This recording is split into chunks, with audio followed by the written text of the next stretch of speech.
Good morning, everyone out there. Look at those numbers just rolling and rolling. Who would have thought so many people would be so interested to hear about where we've been in the world of email on a big Tuesday morning? So thank you all for joining us. I'm Cory LaGrange. I'm with Influence, and we are here to talk about the future of email. It's our multi-part series on this channel that we all know and love, email. And today we'll be talking about 50 years of lessons that we've learned about the channel. Before we jump right in, a couple of housekeeping things. First of all, this presentation is for you guys. We want you to get the most out of it. And part of that is asking awesome questions. So if at any point you've got a question, there are some different options, right? You can pop into the chat and you can ask questions there directly. There's also a questions and answers section that you can use, but your question will probably be seen quicker if you just use the chat.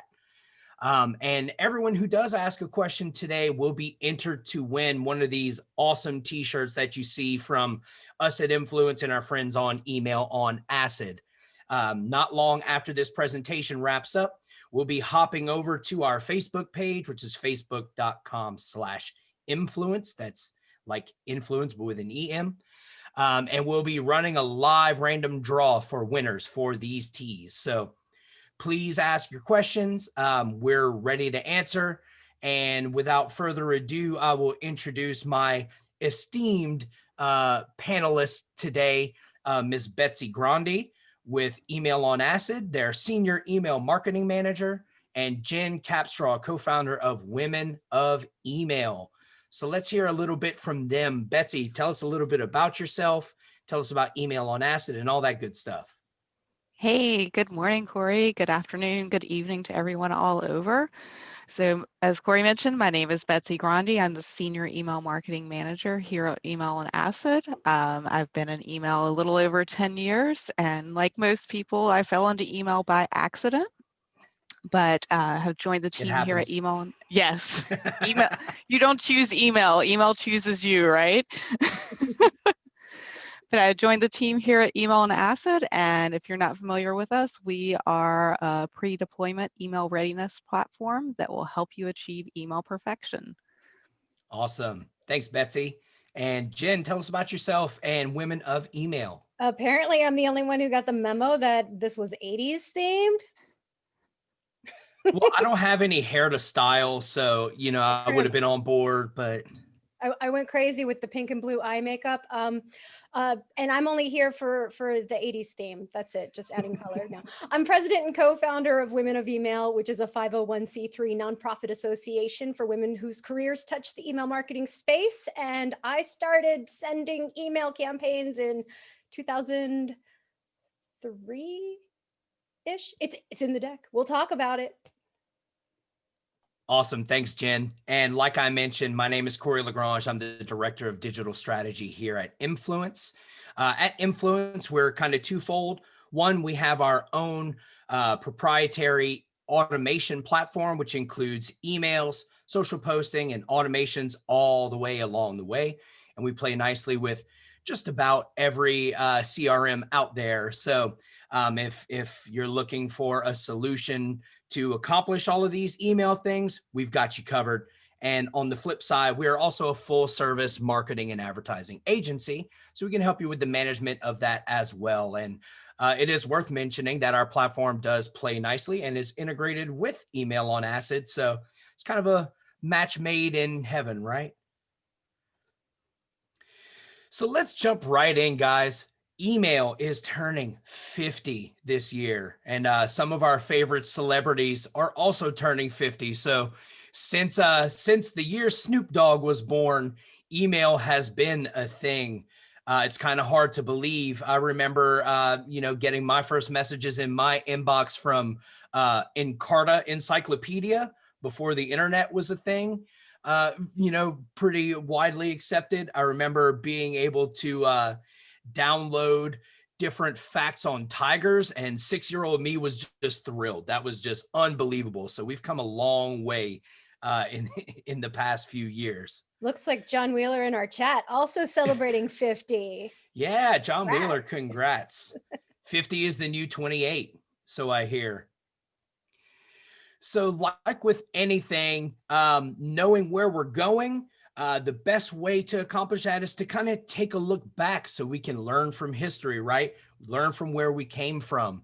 There have been some really major milestones over the last 50 years of email, starting with its kind of founding, right? Ray Tomlinson invented the program at ARPANET that was believed to be the first version of email. Now, if you're a true email nerd, you know this is somewhat contested, and we'll talk a little bit about that in a few seconds here. But He definitely, though, unequivocally was the guy who came up with the @ symbol in the email address. what a trailblazer. And then in 1976, Queen Elizabeth was the first head of state to actually use email. Look at this. We've come a long way from queens being the first to use email in 76 to political figures being all over social and using those platforms in real time, right? We've come a long way since 76. And then we move into 1978, where a 14-year-old Shiva Ayyadurai was the first to create an interoffice piece of software that he called email. And in all likelihood, this was probably the first time that that term was used. So this is where some of the debate on where the true roots of email lie, right? Yeah, this guy, we got to talk about him. He, 30 years after the fact, came forward and said, I invented email. It was me. It wasn't Ray Tomlinson. And he said it's because he thought that Ray Tomlinson's version of email was more like SMS, and his was based on the format of a memo, like an interoffice memorandum. And then when Ray Tomlinson died, he actually trash talked the guy. There are a bunch of lawsuits related to these claims. And this is just over the past like 5-6 years that all of this drama went down. But the most interesting thing about this guy is that he was in a romantic relationship with Fran Drescher, the nanny. No joke. They had like some kind of a commitment ceremony in 2014, and they were together until 2016. So Fran Drescher, the nanny, has a place in email history. Oh, Mr. Email. Hey guys, had a question in the chat. We will be sending the slides and the recordings out after this. So worry not, you don't have to take notes. We are not in high school anymore. So 1988, man, what a year, right? That was the year that I was born. So I like to say that I'm MS Mail years old. That was the year that the first commercial email client was launched.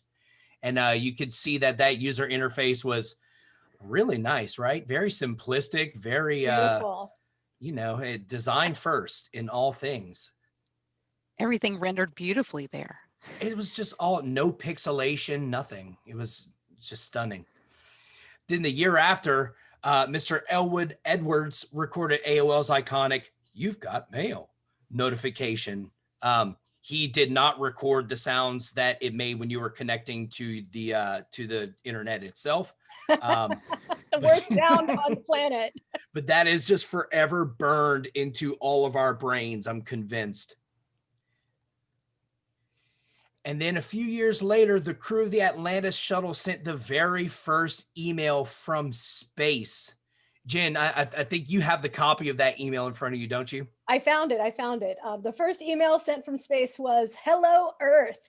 Greetings from the STS-43 crew. This is the first Apple link from space. Having a great time. Wish you were here. Send cryo and RCS." Not sure what that means. Mm-hmm. And they ended with, "Hasta la vista, baby. We'll be back."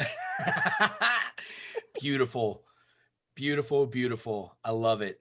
It's a nice, you know, we get a glimpse of the early 90s fashion where we got lots of cotton polos going on there. I'm a fan. And then just a few years later, Hotmail made email accessible to all. And we do want to note that that is not a miscapitalization there. Hotmail is actually capitalized correctly. And raise your hand if you know why it's capitalized that way. Anyone in the chat? Do you know why Hotmail is spelled Nailed that it. way? That was quick. Look at you guys. Wow. Look at all. HTML. Yeah, this was the first HTMLs. webmail service, and they had 9 million users within a year. This is kind of where email marketing, as we know it, was born, because previously your email address was tied to your ISP, and Hotmail made email accessible to everybody. And I still have my 1996 Hotmail account, gencap@hotmail.com, and I logged in today to make sure it was still working. It is. It's there. It is full of spam. I was gonna say, what is in that inbox now? Well, at one point I let it go dormant for a while, so I think it turned into a spam trap, and then I was able to reopen it, but I lost all my old email, and then I used it for testing purposes when I was putting together campaigns. So I just have it for kicks now. But Love feel it. free to hit me up, and I'll open up that account again in another year or two. Yeah. You gotta share that address in the chat after the fact. You will definitely get some fan mail. Jen's burner email. That's what it is. I'm gonna sign you up for so many newsletters. I'll never see them. So after that, in '98, the word spam was added to Proper Society, right? Because it was officially recognized by the Oxford Dictionary, and we've gone all the way from spam having to be formally added to yeet in 2020, right? So we've come a long way. I'm one of those people who had to look it up on urbandictionary.com. Like, what is yeet? Look up yeet. Oh man. And in 2002, BlackBerry introduced mobile support for wireless email. And I was joking with everybody, check out what I found last night. Amazing. I missed Look the at this QWERTY. QWERTY's the QWERTY best. keyboard. Goodness. And look at the size of this thing. This is an iPhone X, and this is what used to be cutting edge technology, right? I miss the QWERTY keyboards. And in 2003, Jen sent her very first marketing email. Look at that. This is it. So I was working for a trade association in Huntersville, North Carolina, and we had a trade show coming up, and someone said, I have an idea. Let's send an email out to our members inviting them to the trade show. And this is what I put together. As you can see, I'm a very talented designer / developer. I did this in Microsoft front page. I made it scalable width. I have no idea if that worked at all or accomplished anything, but this is approximately what it would have looked like on a CRT monitor running Windows XP in Outlook desktop app.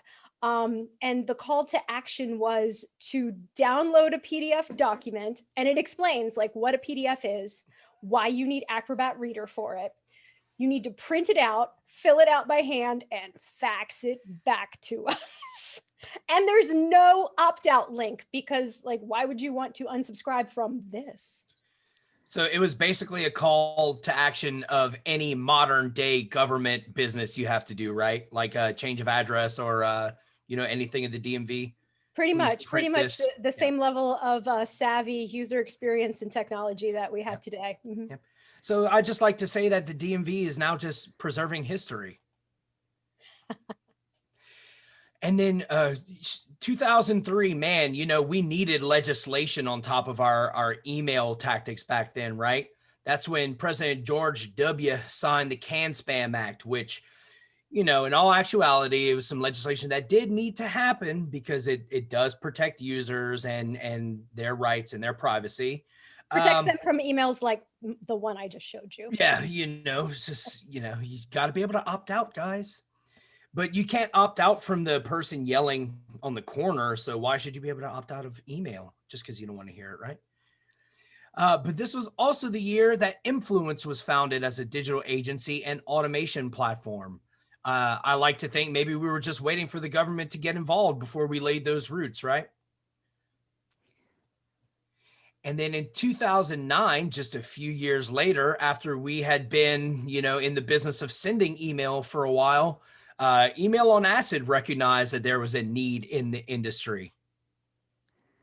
Yes, and that's when we came on the scene.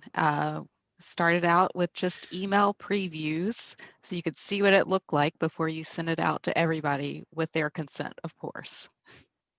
Imagine that, seeing it before you send it. And in 2016, the all-important Women of Email organization was founded. Jen, tell us a little. We were founded to help more women in the industry elevate themselves as thought leaders.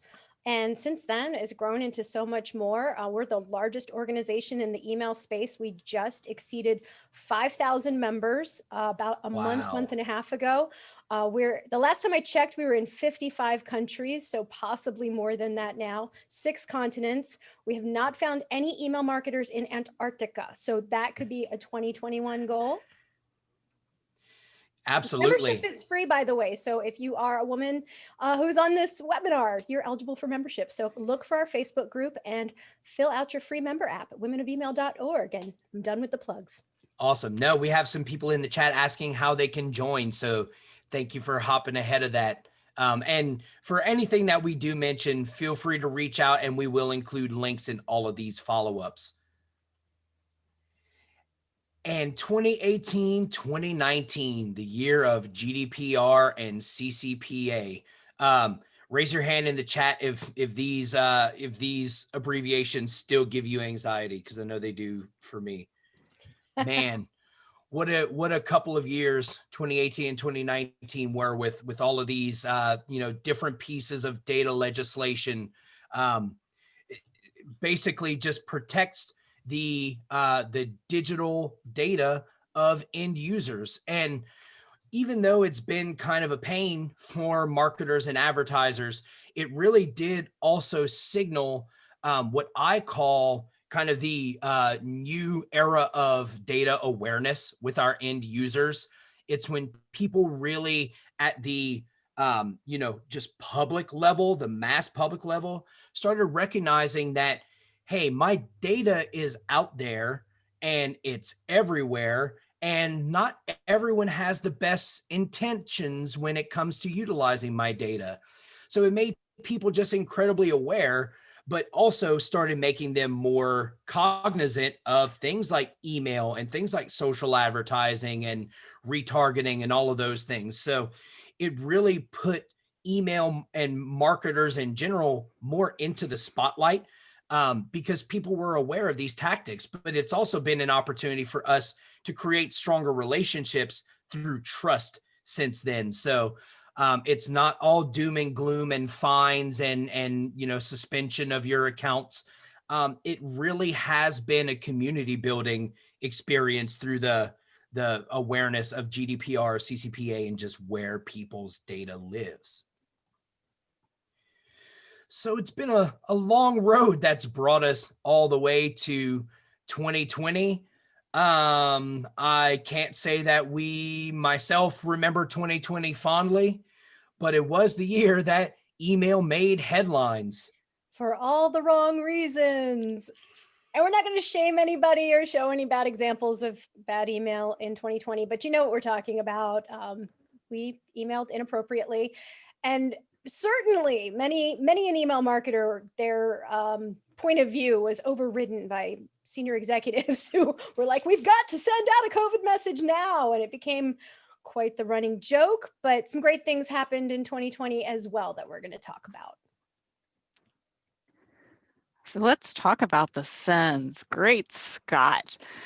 So big senders in 2020, the government sector, 25% more sends in March 2020 over 2019. Nonprofits saw a 40% increase, and healthcare saw a 35% increase. And no one's surprised at any of this. When the pandemic hit, everybody was trying to get information. And how do we send it to them? It's email. It's the answer. They can't come to us, so we'll go to their inbox.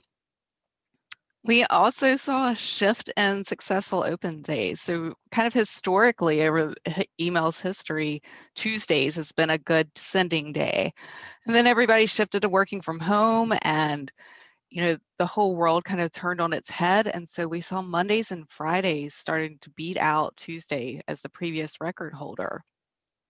And then the last one that all my B2C folks know all about is that email finally came through as the MVP for revenue. We were no longer the channel that was cheap to do and was just kind of there. We were bringing in the money.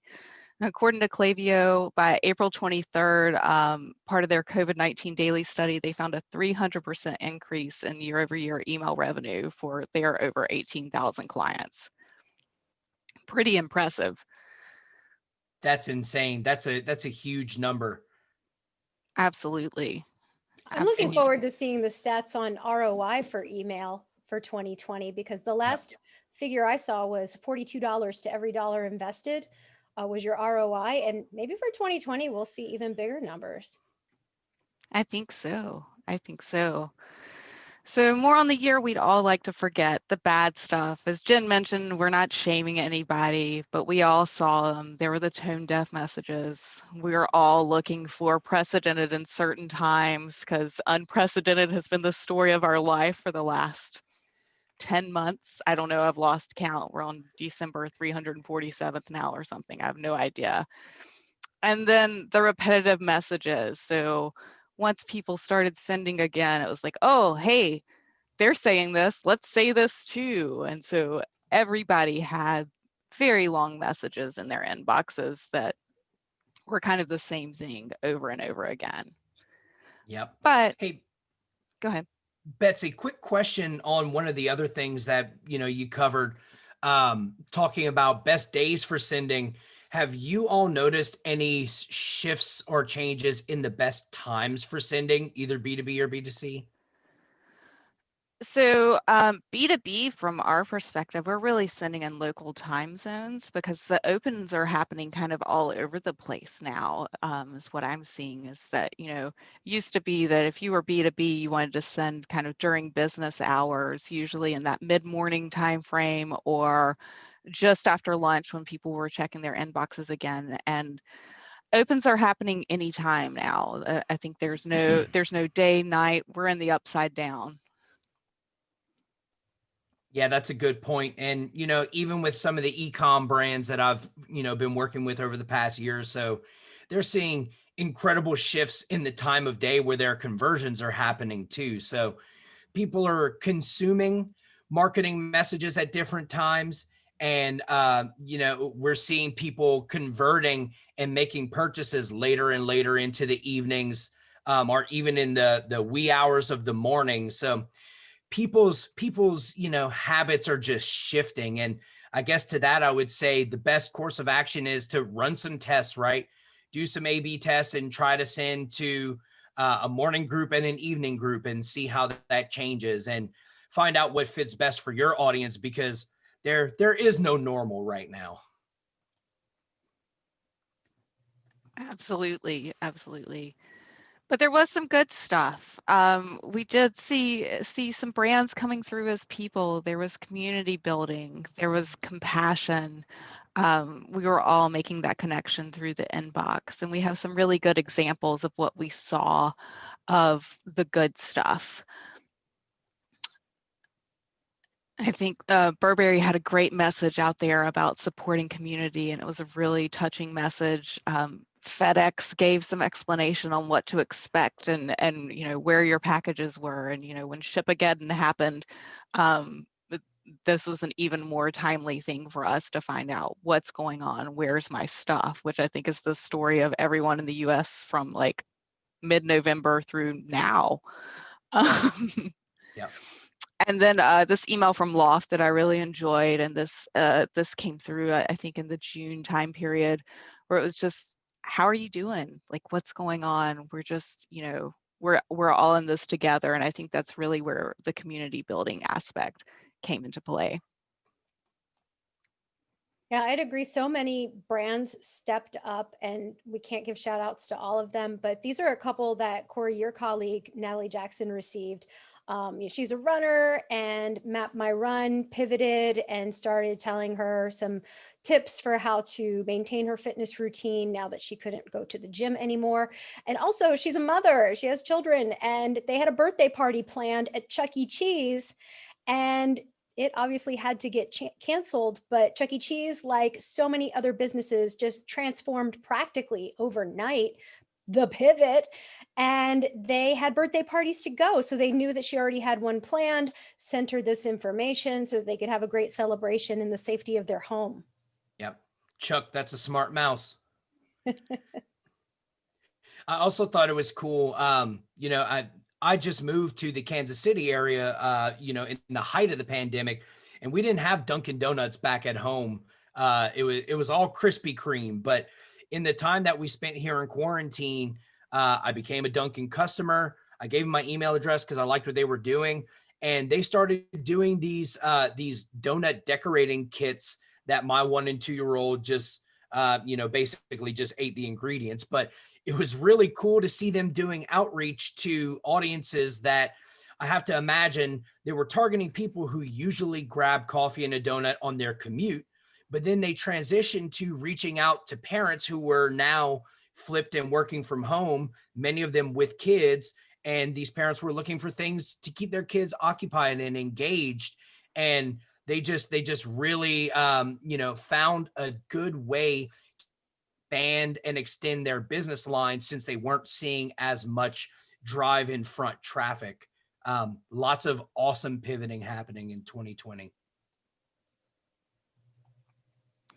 So the future, it's now. So how do we handle this? So I think being ready for crisis communications is the huge one. Like, you have to pause campaigns sometimes. Like we saw this in March. We've seen it even recently in the events over the last week. Like, be ready to pause, be ready for crisis communications. Have that at your fingertips, and listen to the signals from your subscribers. What are they saying? What are they doing? How can you make that more personalized and more targeted to them? And I think this last one, I think anybody who's been in email marketing for a while is, batch and blast is done. It's really not an effective way to communicate with folks anymore. We're wanting this personalized message. We want to hear from a brand as authentic, and we want it to be tailored to us to cut down on the noise in our inbox. Definitely. And let's take a second just to pause really quick. Excuse me, because I think some of this is immediately actionable today and tomorrow and for the next few weeks, right? With everything going on in politics, no matter where you fall, now is probably not the best time to be kicking off this big automated campaign that requires a lot of kind of babysitting and reliance on, just automated cues, because we know that at any moment, something in our society could shift and we automatically go from being well-intentioned marketers doing things optimizing to being tone deaf and sort of villains or comedic fodder on various forums just because we haven't been watching our automations. There's nothing worse than an ill-timed email or tweet in in an environment where there's a lot of things just going on that are completely outside of our control, right? Yeah, and Jessica Best just commented something that we talked about when we were planning for this yesterday.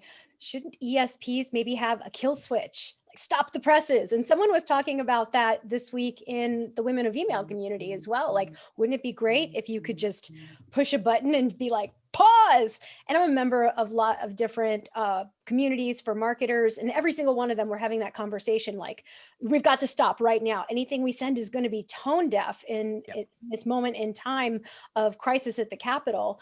And but one community took a different perspective, and it was run by a person who comes from media sales. And she said, back in the day when there was a crisis, when there was breaking news, there's something going on, that's the best time to reach people because they're connected, because they're on these platforms and you can reach them in that moment. So what's the right thing to do? The right thing is to be empathetic to the recipient. Yep. And so there's not really a clear-cut answer to what that is, but that theme of empathy is something we've been talking about for years. Absolutely. Yeah, And I know a lot of us do rely on what, in many cases are some very complex automations. Something that you can do immediately is familiarize yourself today with how your ESP and your automation platform functions from a technical perspective. If you pause these automations, let's say you have something that is uh, these 8 different waypoints and different cues or what's the word I'm looking for? Different the triggers. triggers, exactly. If you have all of these here and you pause your automation, and then all of a sudden in 2 weeks you reactivate that automation, and now a contact has gone from triggering 0 of those to all 8 of them, are they going to get 8 different emails at one time?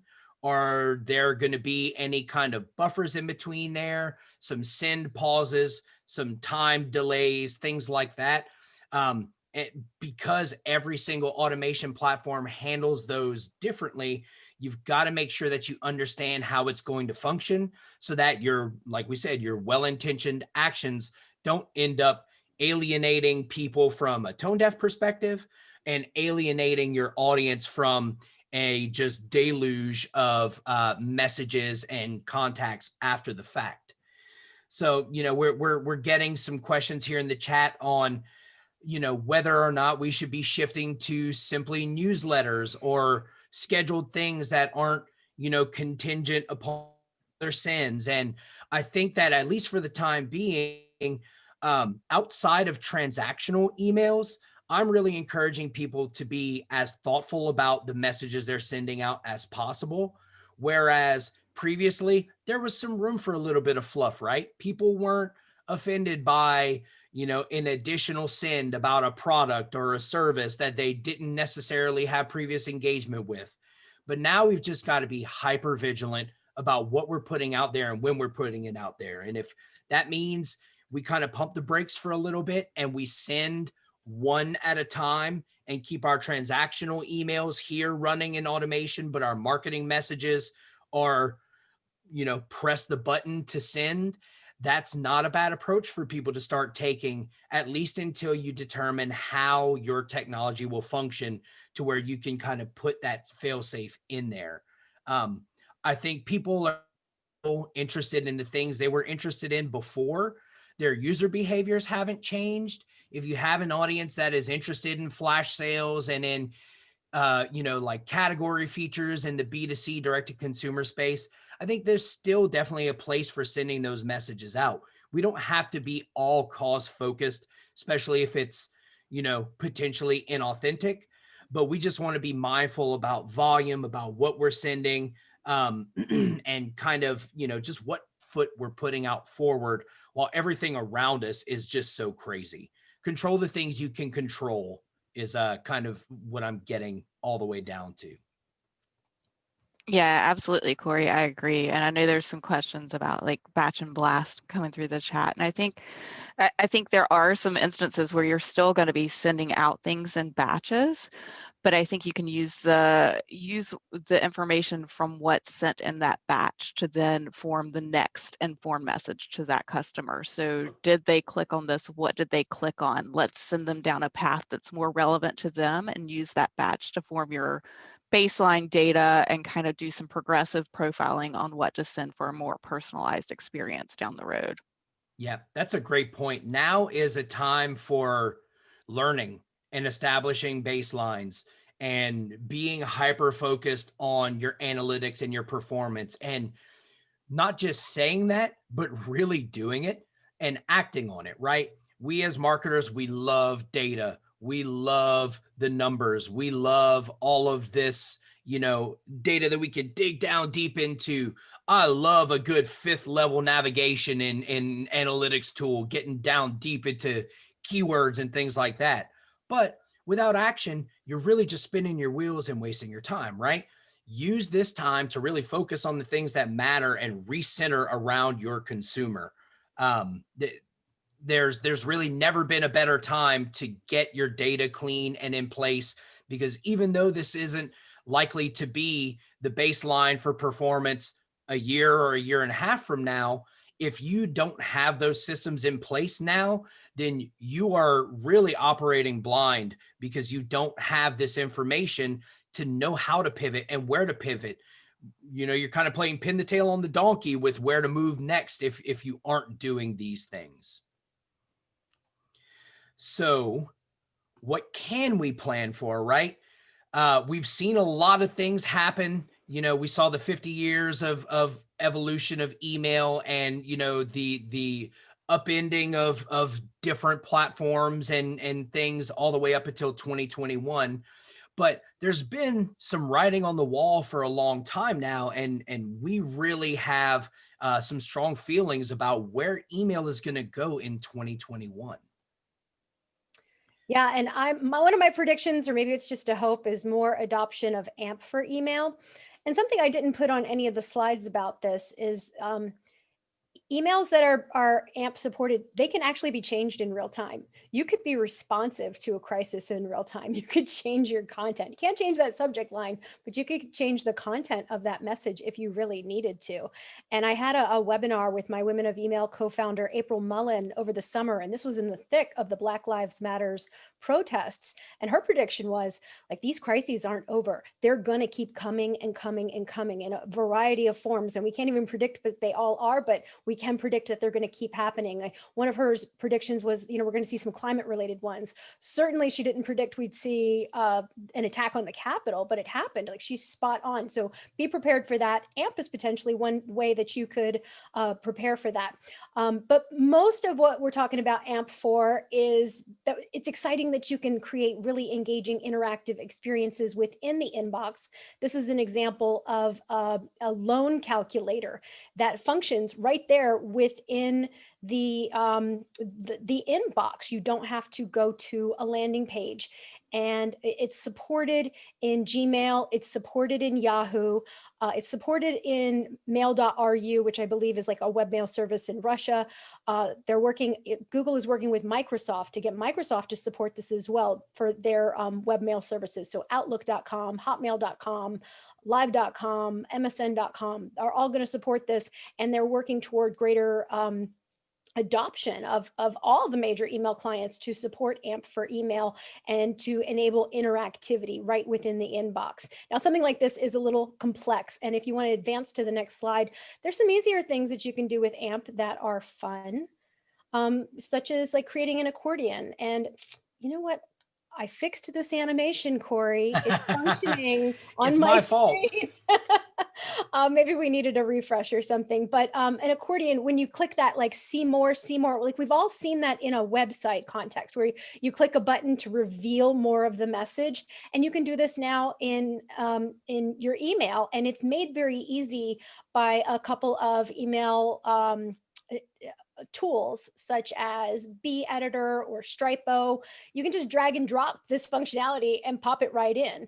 And there's another simple example, which is next. Carousel. So, you know, when you click the little arrow, you see the dots that are representative of multiple images, and you click the arrow and it advances to the next image and advances. Hey, this was working before I broke this one too, right? It was. Oh. I can see it on my screen right here. Oh well, maybe the next one will work. Animation is glitchy in Google Slides. That's why I'm a very nerdy PowerPoint kind of person. Very uncool like my outfit today, my appearance. So Carousel, it's another thing that you can do with drag and drop with something like Editor or Stripo.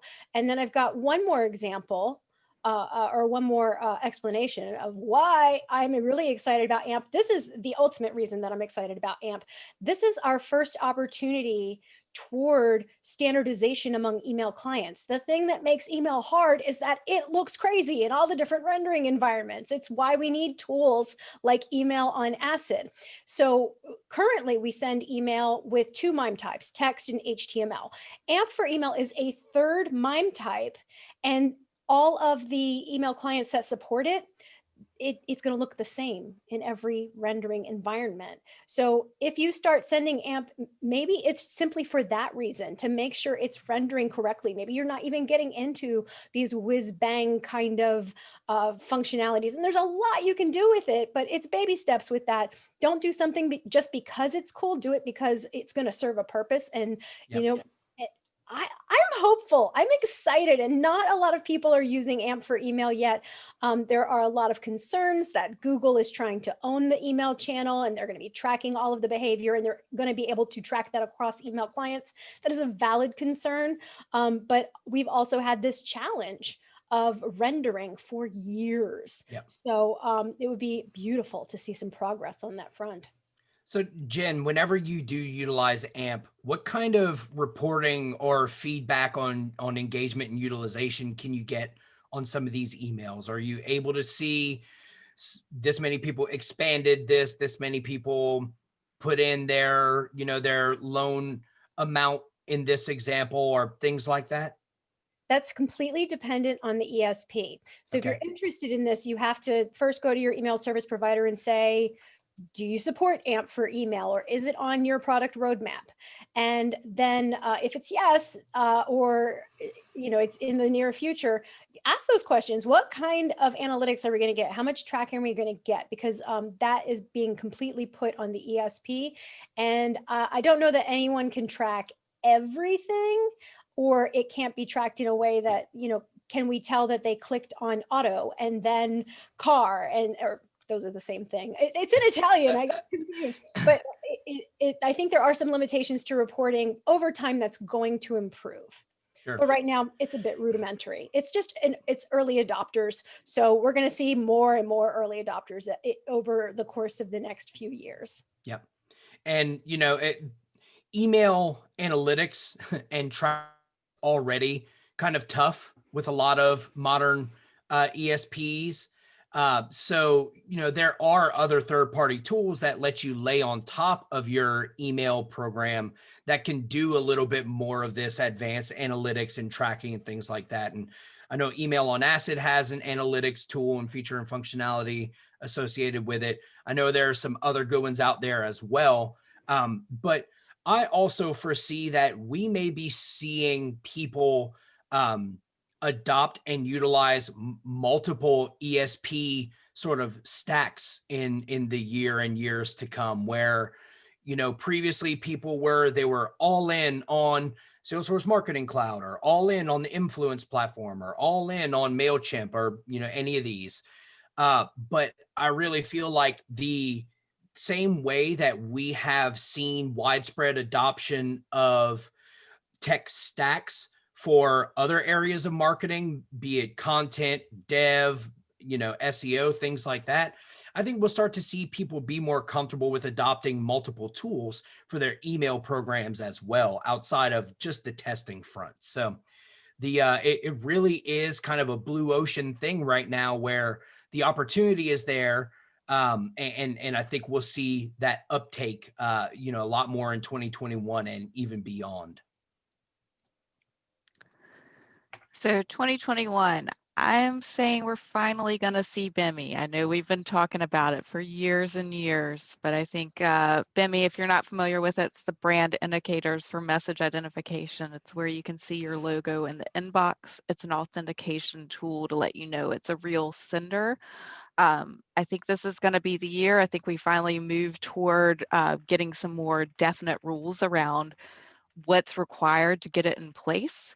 And I think with the increase in email volume, we're going to see people wanting to know that it's really who they're talking to. I know I'm seeing this in my inbox with financial services companies, those kind of places that are letting you know that what they're sending you, it's really them. They're not phishing. You don't have to click and send money or cash a check. So is it almost kind of a fingerprint kind of thing? Exactly that. Exactly. Registered to your authenticated domain, and says that it's really you sending the message. It's not anyone else. And do you also predict there's going to be a great debate on the correct pronunciation? Because I've heard BIMI. You say BIMI. Is it GIF or is it GIF? It's always going to be BIMI with my lazy Southern pronunciation. BIMI, all I can think is Star Trek, and I'm waiting for Scotty to get me. I say BIMI. That thing got a BIMI. But I'm from Louisiana, so I say a lot of things wrong. Oh no, James, BIMI. I can't get behind that one. I say GIF, and I cannot say BIMI, unfortunately. I No, think you're GIF on your is own extra island there with crunchy. that one. So I've got another prediction, and this is totally based on what we saw in 2020. We are moving toward agile marketing. So my observation working with email marketers at companies of all sizes has been that the smaller, scrappier, and newer companies, they already have this agile mindset where they're shifting and pivoting and experimenting and making things happen. They apply the concept of minimum viable product to their marketing program. So, what's the bare minimum I can do to get something out the door? It doesn't have to be perfect. Let me see how it performs. Let me learn from that. Let me try something different. And so they move quickly. And then your larger enterprise organizations tend to be very beholden to an editorial calendar. And there's a routine, and you push a button every day. And it's kind of the same thing every day. Well, everything blew up in 2020, and editorial calendars were completely out the window. And so everyone had to adapt to working under these extremely stressful and unpredictable environments and circumstances. And Were they unprecedented? they were truly unprecedented, unlike the precedented times that preceded. I miss precedented times. That'd be like the great name of like the next book that's about this era in time. I'm going to start a newspaper and call it the Precedented Times. And it's only good news. Unsubscribe. No, I definitely subscribe to good news. I would definitely subscribe to good news.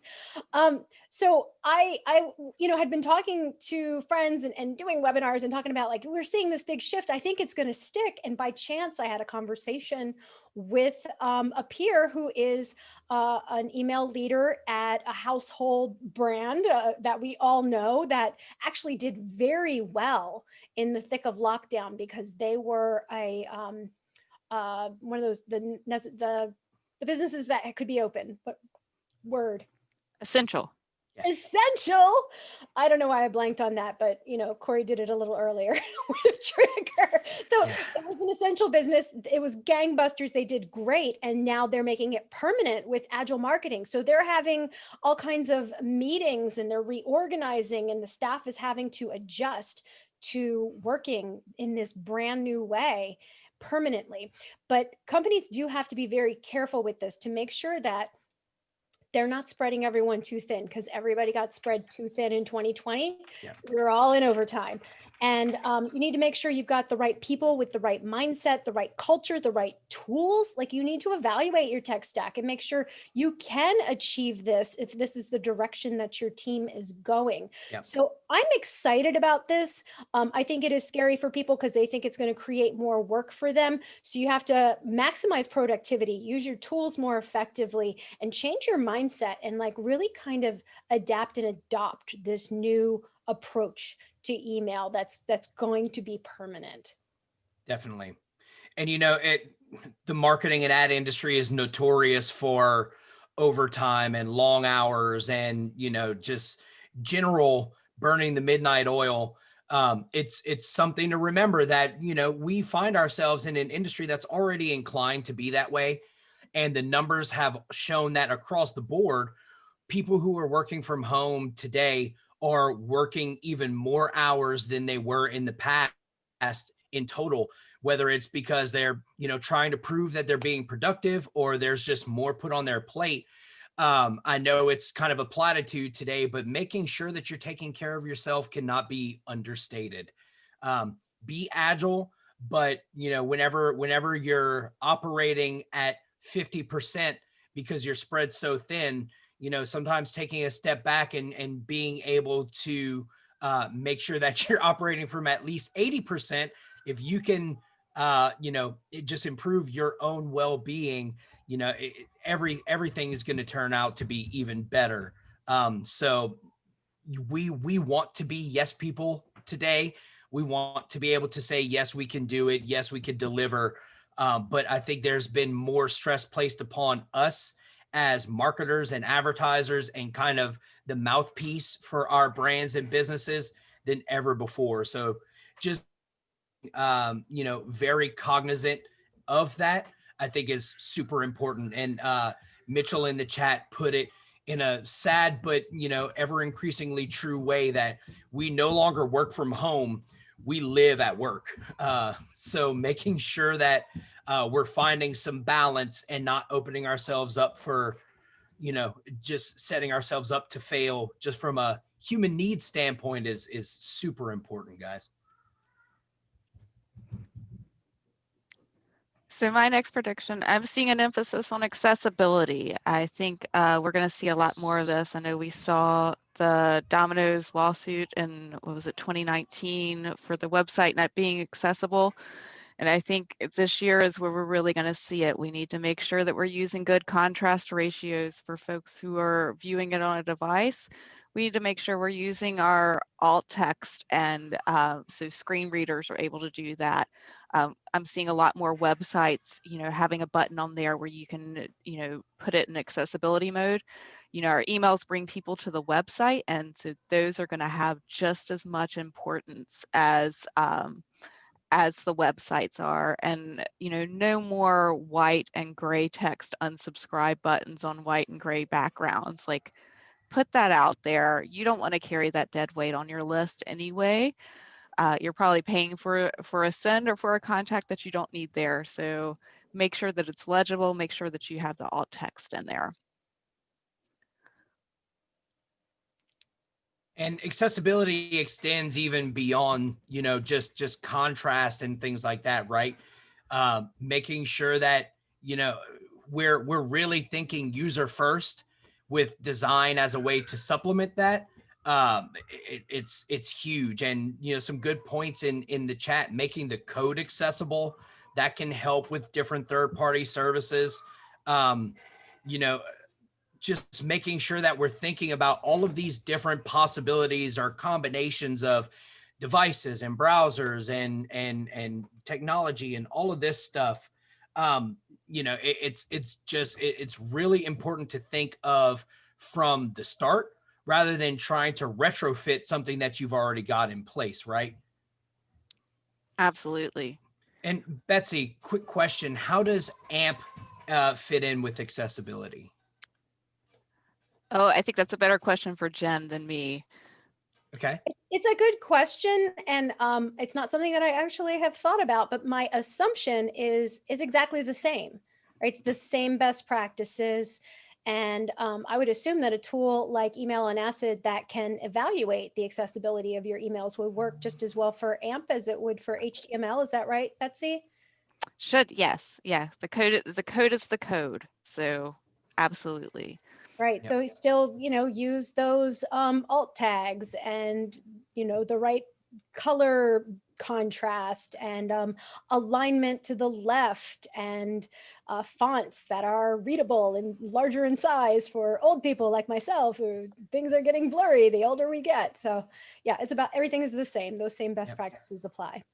And, as if in fact AMP is a move towards standardization, that's going to be a good move for the industry as a whole, because then we will know and have some good starting point on how to build things in an accessible way, because the way that it's going to render should be more consistent now that we've got some standardization of some of these things.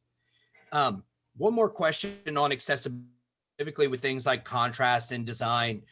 Have either of you encountered any brands or even ESPs doing good things when it comes to dark mode and accessibility or compatibility and things like that? I think one of the things that I've seen is there is a dark mode hack out there that can tell, if it's an accessible client, whether or not whether or not it's being viewed in dark mode or not, and can flip the images. So I think that's something that people are starting to play with, because we know that dark mode is not really a fad thing right now. People are really using it. Our eyes are fatigued from looking at these screens all the time. So making sure that you can adapt to that. Yep. Yeah, it's been one of the tough areas to find good information on. And I think it's because, different clients handle dark mode differently. There's, not this kind of universal kind of indicator that someone is using dark mode per se. So it's kind of tough for third party tools to kind of sniff out that fact as, as an attribute that we can act on. But they are starting to come more into the forefront that I've seen at the very least, which is step in the right direction. Absolutely. And so I'd be remiss if I did not mention that Email and Acid does have an accessibility check within our platform as part of our campaign pre-check. Our tool will automatically update your email. It's going to make it better without the need to go back to the dev. If you need to, we can update your code within the platform, and we'll validate the email against some of the most important accessibility guidelines, so that you can fix any of those things very easily within the platform. And we did a lot of this last year with the ADA turning 30 years old, about how to make sure that you are maintaining accessibility within your messaging. Awesome. Eduardo in the chat had asked if Email on Acid runs accessibility checks in terms of the code itself. I believe so. It's what the code is rendering on the screen. So it's looking at what are the colors that are used, how are they against each other, and then we'll make the changes for you. Gotcha. Awesome. So there I think we go, we Jen. The time has come. We're technically running over time at this point. So I'm going to go kind of quickly through this, our last ish prediction. But cause marketing has been a big trend for the past 5 or so years, where brands are talking about things that they care about, be it the environment, or I know REI talks about national monuments, and there are lots of different causes that companies get behind, that they're green or whatever. But what we're seeing an influx of very politically charged messaging, socially charged messaging. And the first brand that got a lot of attention doing this in 2015, in the day following in 2016 rather, the day following the presidential election, was Penzeys Spices. And basically Bill Penzy, the owner of the company, came forth and said, I don't like Donald Trump. I don't like supporters of Donald Trump.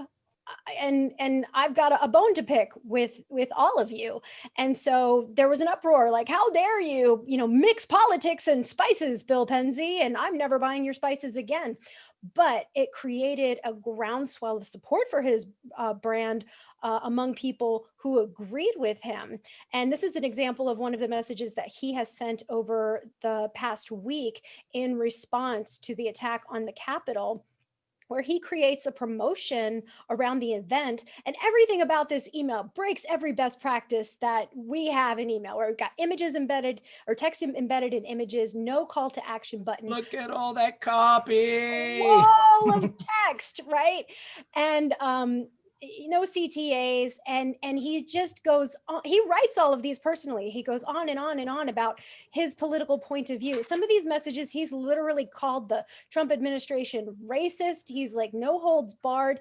And if you want to advance to the next slide, he's not doing this for the sole purpose of the profit. He's doing it because he believes it's right, and it's a part of his brand. Ever since he started in the 80s as direct mail, he would put his political and social points of view in the direct mail pieces. So it's just moved over to email and social and so forth. But he said, hey guys, guess what? I see a huge boost in sales every time I do something like this. So I feel that I should do it, that it's the right thing to do. And by the way, I'm making money, so that's a nice side effect. Yep. Revenue was the byproduct. Right. And you can go ahead and advance. We saw tons of this in 2020 with Black Lives Matter. Now, I looked in my promotions tab for 2019 and earlier, like who actually talked about Black Lives Matter in 2019 and earlier. Only one brand, and it was Penzi Spices. It was Bill Penzi talking about this issue and setting the tone. And now in 2020, this issue came to a head. Everybody got behind it. And there actually were a lot of very thoughtful messages that went out that talked about, here's what we're doing as a brand. Here's what you can do as an individual. And we think that this is right. But however, not everyone did it right. And the trick with these, like, so if you could back up just to right there, not everyone got it right, because if it's not heartfelt, if it's not authentic, which I'm tired of the word authentic, but there's not a better word to describe it. But if these are not authentic beliefs that your brand and your leadership espouses, then it comes across as very tone deaf and offensive. And so the NFL, for instance, put out a statement, and they mentioned George Floyd. They expressed support, but they never referenced Colin Kaepernick and his protests at NFL games against police violence. And they never used the phrase Black Lives Matter, and the internet came for them. So now you can advance to a few days later, Roger Goodell finally had to come forward, and he had to say those words, and he had to admit fault. And I have a really interesting perspective on this because I used to work for the NFL Alumni Association.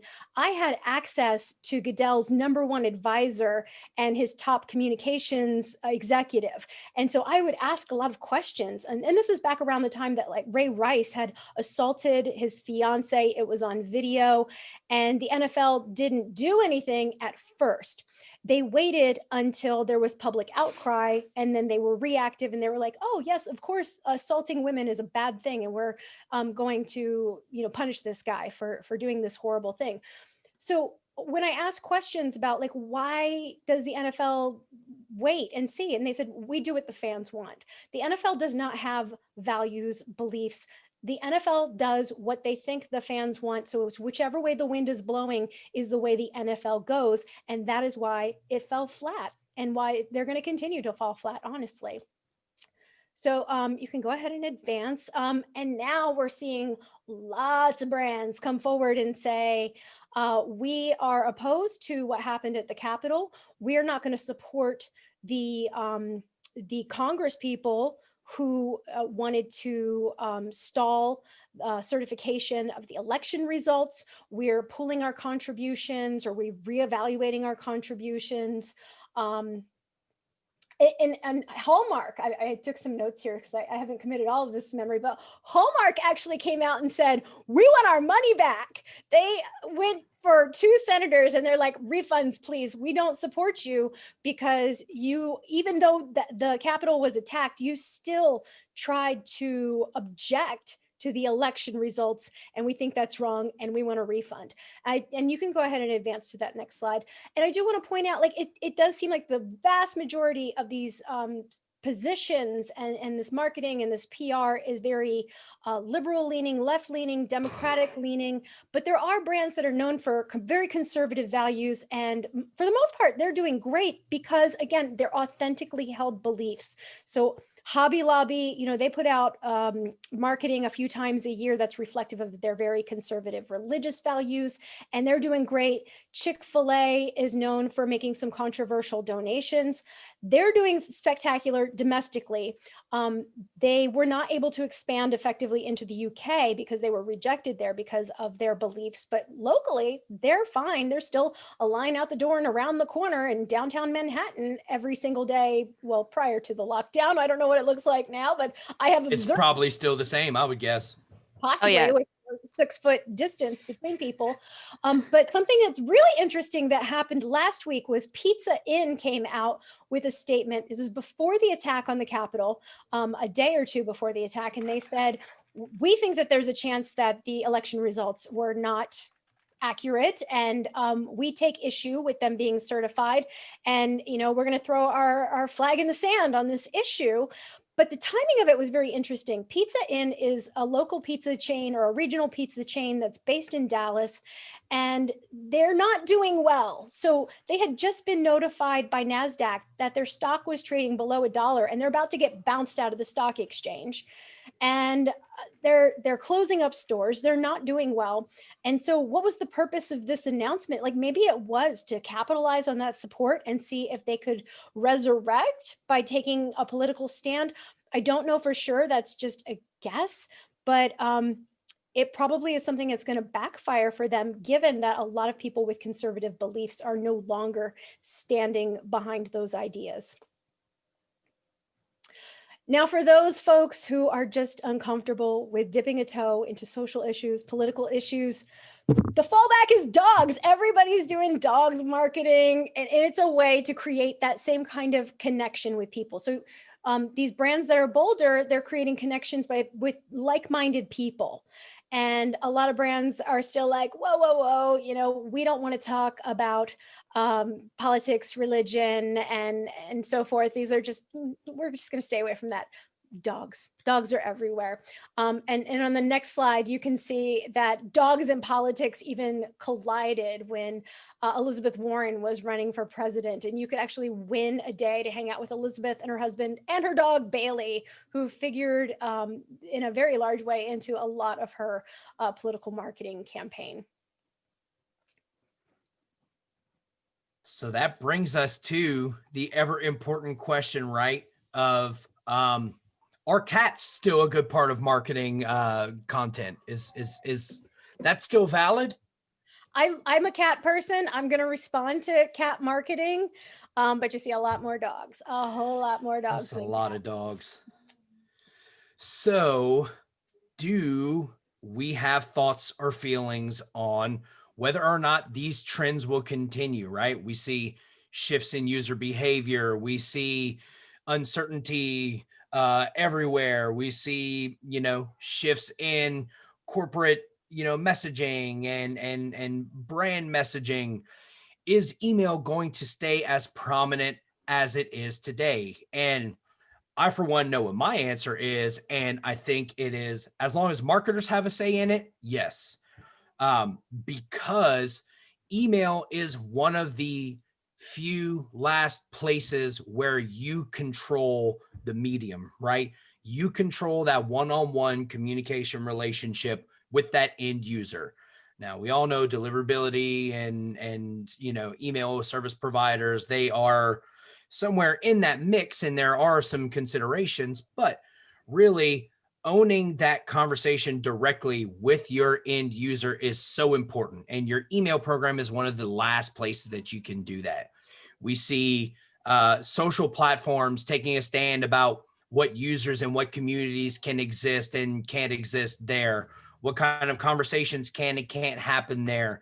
And email is really still one of these few areas where you control that narrative. So making sure that not only that you've been building your list and that direct conversation with your users is owned by you and your brand, but making sure that you're doubling down and focusing on list acquisition going forward so you can act swiftly in times that require it and not be so reliant on these third-party channels, in the event that something happens.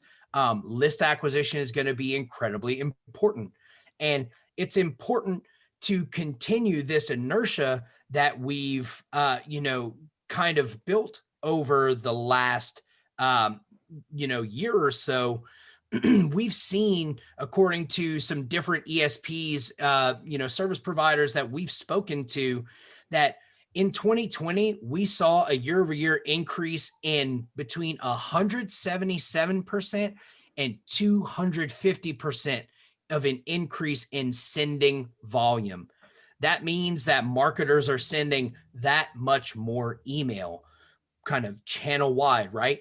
And what's been interesting to see is these ESPs are not showing any kind of measurable changes in unsubscribes or abuse complaints across any of the benchmark reports that we've seen or primary, first party conversations that we've been having with our colleagues on the ESP side. So volume is up, people want email, they're interacting with email, and it's a channel that people just really want to stay engaged, right? And that's really not slowing down.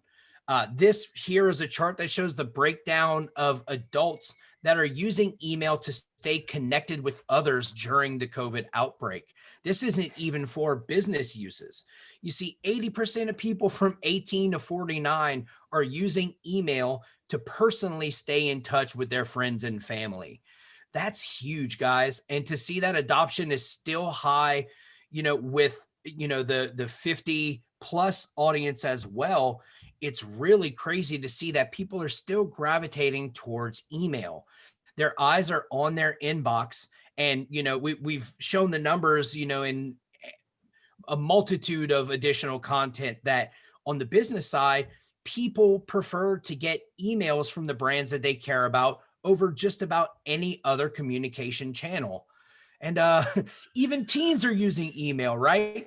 You don't have to fail at trying TikTok to get in front of teens as a brand because they're using email. 37% of teens say that they're utilizing email to communicate with their personal contacts. They are in their inbox and they care about these kinds of things and this kind of communication.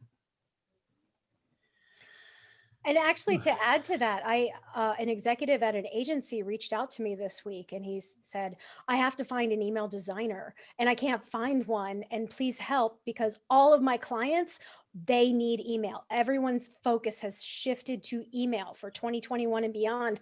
And a lot of agencies do not have email expertise because it's not a sexy channel.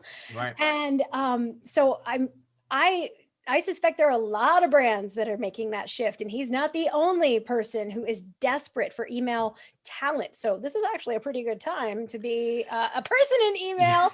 I told him he needed to offer a lot more money. And if you're a designer looking for work, you can hit me up at jen@womenofemail.org. I'll make that connection for you. But yeah, the everything is turning now to email. Everyone is relying on that workhorse. Do we have time for questions? I mean, we're a little. Well, I know we are 15 minutes over.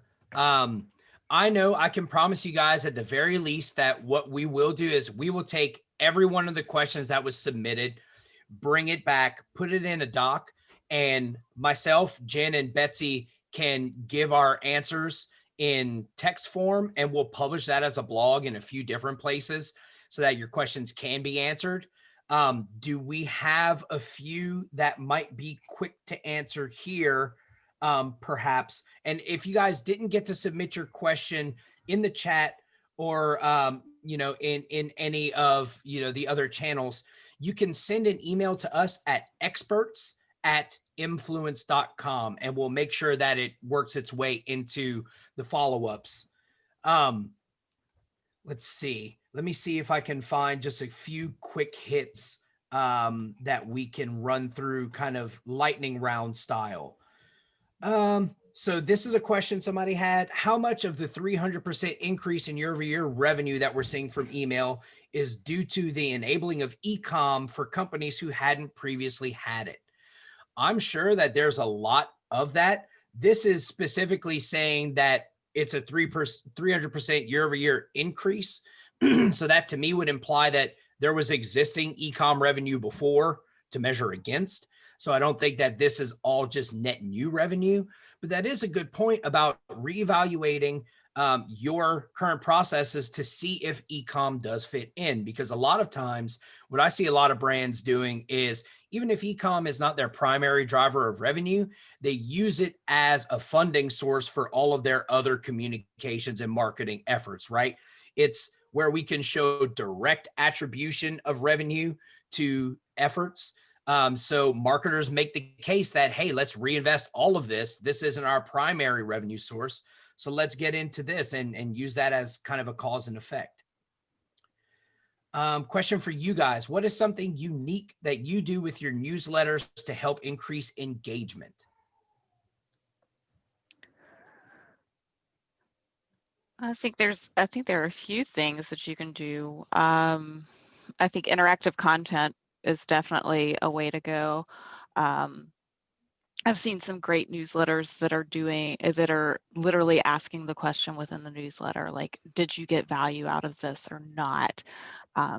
I think that's a really wonderful way to go straight to the source, because benchmarks are fantastic data points, but every list is unique to the brand, and so you really need to get the pulse on what your subscribers are saying in order to be able to make the best decisions for them. And I was going to say poll questions, but Mitchell beat me to it in the comments. Those real-time polls, people love those. But newsletters are not really the place that you usually invest your surprise and delight bandwidth. They should be reliable and structured and interesting and delivering the content that your audience wants. So if you're not seeing engagement, then maybe it's time to look holistically at your content strategy and figure out, like, well, where are we going wrong? Because newsletters, they're kind of quick, simple, to the point. Here is information. Here's the link. Go and get it, for the most part. Yep. And your surprise and delight tends to be in other campaigns. All great tips. Anecdotally, have you guys seen a shift in engagement on mobile versus desktop as people's work from home habits have shifted? I just know anecdotally, I'm hearing from people in the industry that they saw shifts. Betsy might have some data that she could share. Yeah, on our side of the house, we were seeing a much larger increase in desktop viewing as opposed to mobile viewing. So, and I think I've seen a couple of case studies about that, but I think anything packaged up about that hasn't really come out yet. I think we'll see that in the coming weeks. Awesome. And I think I'll pose one more question and then we'll get to the rest of these in a follow-up. But as we've recommended for marketers and advertisers to be aware to, that they're not coming across as disingenuous and that we are aware of everything that's going on around us, how can we as marketers and advertisers who are sometimes not, welcome to a seat at the executive table to kind of push back whenever we get, I would call them orders from, upper management or the C-suite to send out batch blasts or to keep pushing on this campaign, even though, as a marketer in your marketing heart of hearts, that it's not a good idea. What are some tips that you have for how we can kind of set the tone and set the stage for those conversations to happen?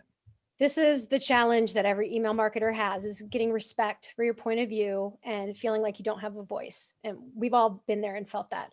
I actually saw a TED Talk recently that blew my mind. And the explanation is often, like, regardless of how great your insights and advice and ideas are, if you have not established credibility in the eyes of the person that you're challenging, then they're not going to take your ideas seriously. And I'm like, oh, you just explained the first 10 years of my career. Wish I had heard that sooner. And so you have to build the credibility in order to get the buy-in. And I think sometimes we make the mistake of not listening. We're rejecting their points of view and concerns instead of validating and hearing them, because there's some best practice that we heard somewhere that we really are sticking to our guns on, and no, that's the wrong way. Well, your boss is the boss for a reason, right? And so sometimes logic is making it. Well, usually when they make a statement that's contrary to best practice, it's coming from a place of logic. And sometimes email marketers are a little too beholden to the rules. It's okay to break rules. And a lot of the advice that's out there is bad, I'm sorry to say. So you need to validate them, right, in order to start building your credibility with them. And you need to understand your role in the grand scheme of things, right, is to benefit the bottom line. Yep. And so you need to look within. How am I doing that? How am I contributing to the objectives of the country of the company? Country too. Exactly. So, and write that down and have that ready for your reviews and so forth. And start small. Where can you improve productivity? Where can you support the things that are most important to your boss and your boss's boss and your boss's boss. You want to do cool, fun things with email, you got to earn it. You have a lot of bases you need to cover before you get to do the fun stuff. So you need to get the fundamentals down. So, and build those relationships, validate their point of view, be empathetic to them if you want them to be empathetic to you. Yeah, I totally agree with that, Jen. And I think what I'm seeing in the chat, and what comes to my mind immediately is C-suite always speaks to data. So, put the data where your mouth is, put the data where your emotions are, show them that this is what works. You can't argue with the numbers. The numbers don't lie. So I did have a manager that argued with numbers. So usually that works. You can make numbers say whatever you want, right? So 99%, except for Jen's 1% manager, will usually agree with the numbers. Yep. Yeah. And sometimes you have to be introspective as well, right? Are you feeling the need to push back based on just your own emotional response? Is it something that you have just built up your own best practice for that may not speak to the data? So just being honest with yourself and saying, okay, I know normally I would react in this way and say, no, we're not going to send an email on a Sunday. No, we're not going to send this to every single person on the list. When really, you sometimes have to take a step back and say, why do I feel this way? Is this grounded in data? Is this grounded in logic? Or is this an emotional response that I've built up either through, people? We forget that the executives are people and we're people, and past experience plays a part in how we respond to requests or, any of these kinds of things that might come through as a delegated order or things like that. So taking some of the emotional response and taking the time to really step back and say, okay, is this a good suggestion? Is this maybe a good suggestion with some modification? Or is this a bad idea wholesale that I should come up with an alternative for? Being emotionally, having the emotional IQ in the workplace is important as well. EQ, that's what you're looking for. That's it. And it can bring you a long, long way, especially in a time like this where people are acting on feelings and emotion. And how's the old saying go? People don't remember the thing that you said. They remember how you made them feel. And at the end of the day, that's what we're trying to do, right? We're trying to be the mouthpiece for our organizations and really make people feel, because at the end of the day, that's what moves the needle. It's not just cut and dry data. It's making people feel heard, feel validated, and there's so much more to it. So take the emotion out of it sometimes and take the time to take a step back. And with that, guys, we are absolutely way over time, but I appreciate so many of you guys sticking around. It means a lot to us, and we're really thankful to have you here. And just a reminder that this is just part 1 of 3. We've got some additional sessions coming up that you can look forward to. The next of which will be taking place on February 16th, where we'll be talking about how to stop email disasters before they strike. It's sort of timely and relevant here, right? So we'll talk about some ways that you can look to the past to kind of get a better idea of expectations for the future, how we can optimize our emails and our programs for the future, and how we can act on data and pull out better insights. So that's something else that you all can look forward to coming very soon. But for this session, I want to thank all of you guys for being here, and a huge thanks to Jen and Betsy. Thank you so much for giving us all of your industry insights and your primary findings and just all of your knowledge on all of this. Do you guys have any kind of outgoing message for the people out there before we wrap up? Peace and love, man. Yeah. Take care of yourself. Absolutely. Email is always alpha. And we still have some scary days ahead. So self-care. Yep. keep your head on a swivel too, right? All right, guys. Well, next steps, we will be putting out the recording. We will be sending some follow-up messages with some links to resources. And I promise you guys that if you asked a question that we didn't get to, we'll pull all of those together and get that back in front of you guys, either in the form of a blog or a follow-up. But at the very least, we'll have some answers for you all. And don't forget to head over to our Facebook page where some of you question askers will win some free t-shirts. We'll be doing that live draw in just a little bit later on today. So again, thank you guys. Thank you, Jen and Betsy, and we will see you all on the next one.